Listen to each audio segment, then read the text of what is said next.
اہل سنت ہیں جو آل رسول کو بھی مانتے ہیں اور اصحاب رسول کو بھی مانتے ہیں.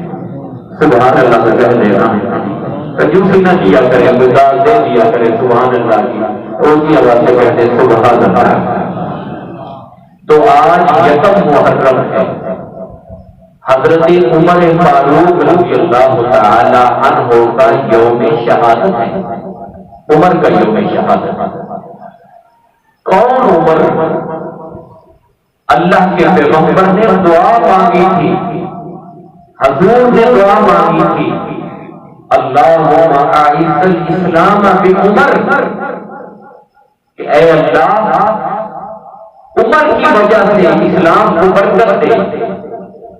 بلکہ میرے آقا نے فرمایا کہ یا اللہ مکے میں 2 عمر ہے, مکے میں 2 عمر ہے, ایک عمر ابن خطاب اور ایک عمر ابن ہشام جس کو ابو جہل کہتے ہیں, یہ 2 عمر ہیں, ایک عمر ابن خطاب اور ایک عمر ابن ہشام. حضور نے دعا مانگی یا اللہ یہ 2 عمر ہیں, ان دونوں میں سے ایک مجھے دے دے تاکہ اسلام کی عزت بڑھ جائے, اسلام کو برکت حاصل ہو جائے, اسلام کو مقام حاصل ہو جائے, اسلام کی مدد ہو جائے. تو اللہ تعالیٰ نے اپنے حبیب سے پوچھا کہ اے میرے رسول عمر تو 2 ہے, تمہاری چاہت کیا ہے, تمہاری چاہت کیا ہے, تمہاری مرضی کیا ہے, کون سا عمر تمہیں چاہیے؟ تو میرے نبی نے فرمایا یا اللہ مجھے عمر ابن خطاب. تو اللہ تعالیٰ نے حضرت عمر ابن خطاب کو توفیق دی, ہدایت دی. وہ واقعہ آپ نے سنا ہوا ہے, انہوں نے اسلام قبول کیا اور حضور کے لشکر میں داخل ہو گئے, حضور کی جماعت میں داخل ہو گئے, حضور کی غلامی میں آ گئے. اور جب عمر اسلام قبول کیا نا, عمر نے, پتہ ہے مسلمانوں کی تعداد کتنی تھی؟ جب عمر نے اسلام قبول کیا, حضرت عمر نے کلمہ پڑھا, تو تب آپ کو پتہ ہے مسلمان کتنے تھے؟ صرف 39, صرف 39, جس میں عورتیں بھی ہیں. یوں سمجھ لیں 10, 12, 14, 15 عورتیں اور باقی 25 مرد ہیں. یہ کل تعداد بنتی ہے 39. کل تعداد تھی حضور کے کلمہ پڑھنے والوں کی 39. جب عمر نے کلمہ پڑھا تو مسلمان کتنے ہو گئے؟ بولے 40 ہو گئے مسلمان. تو حضرت عمر نے کلمہ پڑھتے ہوئے کہا کہ اے اللہ کے پیغمبر, آج ہم اللہ کی عبادت سرے عام کریں گے, کھلے میدان میں کریں گے. تو حضور نے فرمایا اے عمر نہیں, ہماری تعداد تھوڑی ہے, ہم تھوڑے ہیں. 40 تو سارے مسلمان اکیلے سمیت 40 بندے, بچے بھی ہیں, بیویاں بھی ہیں, بندے بھی ہیں. 40 بندیاں کی کہڑی 10-15 بندیاں کی پورا ایک شہر ایک پاس سے ہو گئے, پورا ایک شہر ایک پاس سے 20-25 بندے یا 40 بندے چلو کر لو, 40 مسلمان انہوں کی کہڑی حیثیت ہے. لیکن حضرت عمر نے ہاتھ باندھے حضور کو کہا یا رسول اللہ میں ابھی کلمہ پڑھ کے مسلمان ہوا ہوں, اگر بے ادبی نہ ہو, گستاخی نہ ہو, ایک سوال پوچھوں؟ حضور نے فرمایا پوچھ لو. حضرت عمر نے کہا یا رسول اللہ یہ بتاؤ ہمارا رب سچا ہے؟ حضور نے فرمایا سچا ہے. یا رسول اللہ آپ سچے ہیں؟ حضور نے فرمایا سچا ہو. یا رسول اللہ جو کتاب قرآن جس کا آپ کہتے ہیں وہ سچی کتاب ہے؟ حضور نے فرمایا سچی ہے. یا رسول اللہ جب ہمارا رب سچا, آپ سچے, ہماری کتاب سچی, تو پھر ڈر کے نماز پڑھنے کی ضرورت کیا ہے؟ پھر چھپ کے کلمہ پڑھنے کی کیا ضرورت ہے؟ پھر سرے آپ پڑھتے ہیں. حضور نے فرمایا نہیں عمر ابھی تھوڑے ہیں, ابھی تھوڑے ہیں. حضرت عمر نے کہا یا رسول اللہ نہیں, یہ نہیں ہو سکتا کہ جس جماعت میں عمر ہو اور مسلمان سب کی عبادت کریں. یا رسول اللہ آج آگے عمر ہوگا پیچھے دوسرے ہوں گے. آج مکے کی گلیوں میں اللہ کے نام کا نعرہ، اللہ کی وحدانیت کا، توحید کا جھنڈا آج بلند کر دیا جائے. حضرت عمر نے کلمہ پڑھا تو عمر نے نعرہ لگایا مکے کی گلیوں میں. بلکہ میں کل ہی پڑھ رہا تھا ایک کتاب میں کہ حضرت عمر نے تلوار پکڑی، سیدھے ابو جہل کے دروازے پہ گئے. سیدھے جو دشمن تھا، سب سے بڑا دشمن تھا حضور کا، سیدھے اس کے دروازے پہ گئے. دروازہ کھٹکایا، اندر سے ابو جہل باہر آیا. وہ بھی عمر ابن ہشام، دوسرا عمر، وہ بھی سخت تھا، یہ بھی سخت تھا. ابو جہل آیا. حضرت عمر نے کہا اے ابی جہل ابن ہشام، کان کھول کے سن لے، تجھے پتا ہوگا وہ آج عمر نے محمد کا کلمہ پڑھ لیا ہے. آج عمر محمد کا غلام ہو گیا.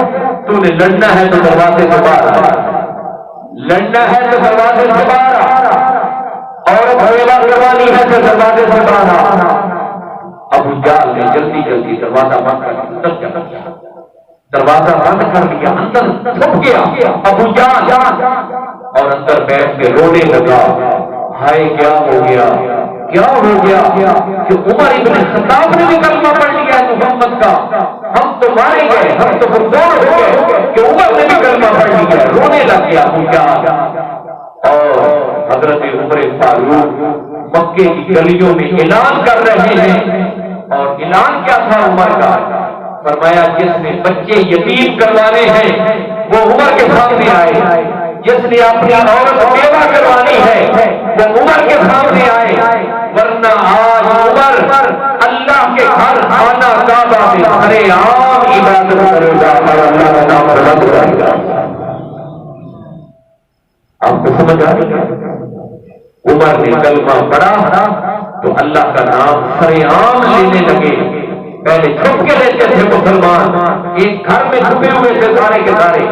حضرت زید بن ارقم کا گھر تھا، اس میں حضور بھی تھے اور باقی بھی تھے. چھپ کی عبادت کرتے تھے، ہولی ہولی کلمہ پڑھتے تھے، آہستہ پڑھتے تھے کیونکہ کافر ناراض ہوتے تھے. لیکن جب عمر نے کلمہ پڑھا تو حضرت عمر فاروق نے بیت اللہ کے دروازے پہ کھڑا ہو کے حجر اسود کے قریب آپ نے فرمایا جس کا دین چاہے عمر کے سامنے آ جائے.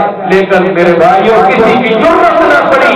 یہ پہلا دن ہے جب خدا کے گھر خانہ کعبہ میں میرے نبی نماز پڑھی اور نبی کے صحابہ نے بھی نماز پڑھی. یہ پہلا دن ہے جب عمر نے کلمہ پڑھا. سوچو نا عمر کی کتنی عزت ہے، کتنی عمر کی جرأت تھی، کتنی طاقت تھی. عمر آئے تو اسلام گلیوں میں، محلوں میں، بازاروں میں، خدا کے گھر خانہ کعبہ میں اللہ کے نام کا آواز آنے لگا، اللہ کے نام لینے لگے. مسلمان پہلے ڈرتے تھے، چھپ کی عبادت کرتے تھے. لیکن عمر تجھ پہ صدقے جاؤ، یہ میں نہیں کہہ رہا، یہ تاریخ نہیں کہتی، بلکہ یہ زمانہ اور کائنات اور انگریز نے بھی تحقیق کی اور انگریز نے لکھا. ایک انگریز نے لکھا، اس نے کہا اگر زمانے میں ایک عمر اور آ جاتا تو یہ پوری کائنات نبی کا کلمہ پڑھ کر مسلمان ہو جاتی. یہ انگریز نے کہا ہے، انگریز نے عیسائی نے کہا ہے کہ ایک عمر زمانے میں اور آ جاتا تو پوری دنیا مسلمان ہو جاتی، پوری دنیا میں اسلام آ جاتا. آپ کو پتا ہو یا نہ ہو، ماشاءاللہ آپ مجھ سے زیادہ پڑے ہوئے ہیں. عمر کے زمانے میں مدینے سے لے کر مصر، شام، ایران، عراق، یہاں تک کہ میں زمان خراسان اور بلوچستان تک عمر کے زمانے میں اسلام پھیلا ہے. کہاں تک؟ بلوچستان تک، مدینے سے لے کر بلوچستان تک. یہ عمر کے زمانے میں فتح ہوئے علاقے اور عمر فاروق کے زمانے میں یہاں تک اسلام کی حکومت تھی بلوچستان کا اتنا 22 لاکھ مربع میل کا حاکم 22 لاکھ یا 36 لاکھ مربع میل کا حاکم 22 لاکھ تو آپ کے زمانے میں فتح ہوئے ہیں نا یہ 22 لاکھ جو آپ بولتے ہیں نا یہ تو آپ کے زمانے میں فتح ہوئے ہیں علاقے 22 لاکھ مربع میل یہ حضرت عمر کے زمانے میں فتح ہوئے ہیں میں بتا رہا ہوں کہ بلوچستان تک عمر کی حکومت آ گئی تھی حضرت عمر فاروق رضی اللہ تعالی عنہ کی اور عمر سے اتنا کفر لرزتا تھا اتنا ڈرتا تھا لیکن سادگی اتنی تھی کیا بتاؤں سادگی اتنی تھی ساری رات مدینے کی گلیوں میں گشت کرتے تھے کوئی مجبور آدمی کوئی پریشان آدمی کوئی مصیبت میں کوئی دکھی کوئی بے سہارا نہ ہو کسی کو کھانے کی ضرورت نہ ہو کسی کو دوائی کی ضرورت نہ ہو اپنی پیٹھ پہ کوڑیاں اٹھا کے ایک گھر میں رونے کی آواز آئی رات کو رونے کی آواز آئی حضرت عمر فاروق نے دروازے پہ دستک دی رات دستک دی اندر سے عورت نکلی دروازہ کھولا فرمایا بہن یہ رونے کی کیوں آواز آ رہی ہے بچے کیوں رو رہے ہیں اس عورت نے کہا اے امیر بھائی تم تو جانتی نہیں تھی یہ کون بندہ ہے آپ سب کے دستار کرتے تھے اپنے آپ کو ظاہر نہیں کرتے تھے اس نے کہا بھائی بچے بھوکے ہیں 3 دنوں سے یا کتنے دنوں سے بھوکے ہیں تو سو نہیں رہے بھوک کی وجہ سے بچوں کو نیند نہیں آ رہی حضرت عمر فاروق فوراً گئے بیت المال میں جا کے آٹا جو کھجوریں جو بھی سامان تھا کھانے پینے کا اس کی بوری بنائی آپ کے ساتھ ایک غلام تھا جس کا نام تھا اسلم غلام کا نوکر تھا وہ بھی ساتھ تھا حضرت عمر فاروق نے بوری باندھی بوری اٹھانے لگے تو غلام آ گیا کہنے لگا حضور بوری نہیں اٹھا لیتا ہوں یہ وزن یہ بوجھ نہیں اٹھا لیتا ہوں حضرت عمر نے کہا آج تو اٹھا لے گا کل قیامت کو بوجھ اٹھائے گا کل قیامت کو عمر کا بوجھ کون اٹھائے گا آج تو اٹھا لے گا بوجھ حضرت عمر نے اپنے کاندھوں پہ وہ آٹے کی بوری اٹھا کے اس گھر کے دروازے پہ رکھی بلکہ میں نے تو یہاں تک پڑھا ہے کہ حضرت عمر فاروق نے چولہے میں آگ جلائی آپ کے ساتھ چولہے میں آگ ڈالی عمر نے امیر المومنین نے 22 لاکھ مربع میل کا حاکم اور اللہ اکبر یہ جملہ اتنا خوبصورت ہے کتابوں میں سیرت کی کتابوں میں لکھا ہے کرامات صحابہ میں سارے سن رہے ہیں سمجھ آ رہی ہے سب کو حضرت عمر چولہے آگ نیچی بڑھتی بابا جی حاجی محمد یار صاحب آگ نیچی بڑھتی حضرت عمر نیوے ہو کے چولہے پھونک مار دیا چولہے سے دھوں نکلتا کہ عمر کی داڑھی دے وچوں ہتھڑا ہو رہا چولہے دے وچوں دھوں نکلے عمر پھونک مارا چولہے دے اندر 22 لاکھ مربع میل کا حاکم سوچو تو صحیح آگ جلائی اس بھائی کی آگ جلائی اللہ باریا پھونکا مار کے سنیاں لکڑیاں تو دھواں نکلے تاریخ والے لکھتے تو دھواں عمر کی داڑھی کے وچوں نکلے مطلب چولہے نے اگا کر کے پھونک مار دیا سمجھ آئیے کچھ میں تو 10 دن پہلے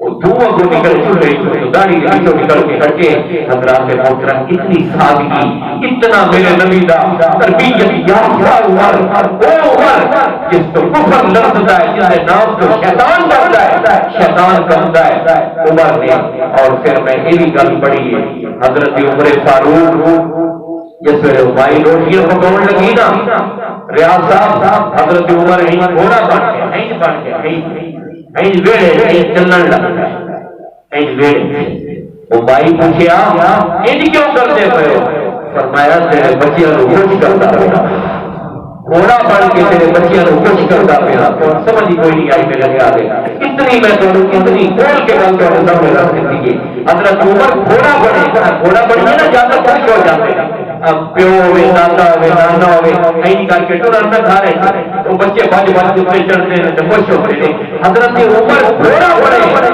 تو مائی نے پوچھا اے یہ کیا کر رہے ہو؟ فرمایا تمہارے بچوں کو ہنسا رہا ہوں، تمہارے بچوں کو خوش کر رہا ہوں، یہ خوش ہو جائیں، روئے ہے نہ روئے ہے، میں خوش کر رہا ہوں۔ میں کیا بتاؤں، میں عمر تیری عزت پہ، تیری شان پہ، تیری جان پہ، میرے مقام پہ میں قربان جاؤں، میرے ماں باپ قربان، نبی کے صحابہ پہ اتنا حضرت عمر فاروق کے زمانے میں، اور پھر کیا